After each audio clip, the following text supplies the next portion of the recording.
Welcome to QTV. నేను మీ మద్రిమ. ఉభయ గోదావరి జిల్లా ప్రజల యొక్క చిరకాల వాంఛ అఖండ గోదావరి పర్యాటక ప్రాజెక్ట్.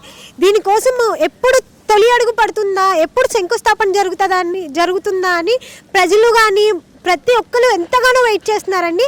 ఆ తరుణం రానే వచ్చింది. రేపు పొద్దున్న దీనికి శంకుస్థాపన కార్యక్రమానికి జూన్ 26న శంకుస్థాపన జరగనున్నట్లు మనకి తెలుస్తుంది. అయితే దీనికి ముఖ్య అతిథులుగా శ్రీ కొణిదెల పవన్ కళ్యాణ్ గారు, డిప్యూటీ సీఎం అయిన శ్రీ కొణిదెల పవన్ కళ్యాణ్ గారు రానున్నారు ఈ శంకుస్థాపనకి.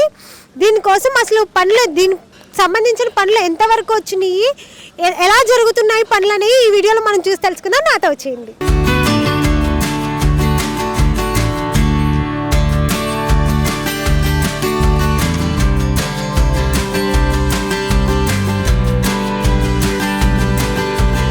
చూసారు కదండి, మనం చూస్తున్నాం ఇదే హావ్లాక్ బ్రిడ్జ్. దీని మీద అఖండ గోదావరి పర్యాటక ప్రాజెక్టు మొదలు పెట్టనున్నారండి. దగ్గర 18 పిల్లర్స్ వరకు దీన్ని ప్రాజెక్టులో తీసుకుంటున్నట్లు మనకి తెలుస్తుంది.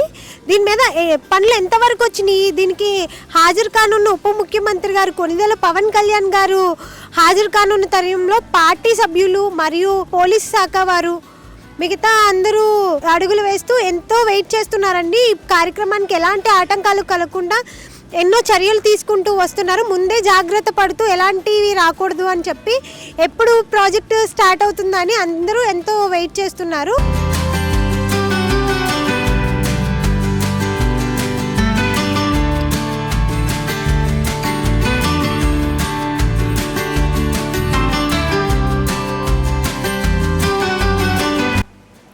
రేపు జరగబోయే ఈ అఖండ గోదావరి పర్యాటక ప్రాజెక్టుకు ఎలాంటి అంతరాయాలు కలగకుండా పోలీసు శాఖ వారు మరియు జన సైనికులు దగ్గరుండి ఏర్పాట్లు చేస్తున్నారండి. ఎవరికి ప్రజలకు కానీ డిప్యూటీ సీఎం గారికి కానీ ఎలాంటి ఆటంకాలు కలగకుండా ఎక్కడికక్కడ బార్గేట్లు మరియు వర్షం వస్తే ప్రజలకు కానీ తడిసిపోకుండా షెడ్స్ అవి నిర్మించారు. చాలా కట్టుదిట్టంగా ఏర్పాట్లు చేస్తున్నట్లు మనం ఈ వీడియోలో చూస్తున్నాం.